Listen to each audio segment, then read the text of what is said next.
Так, всем привет! А теперь этот счетчик покажу вот так вот со всех сторон. Кто хочет ставить, ставьте видео в ютубе на замедление.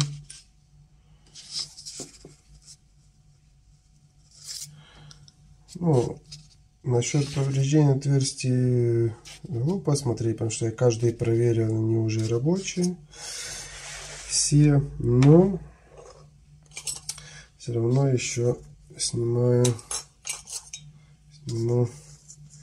видео каждого со всех сторон, ну, как бы, чтобы было.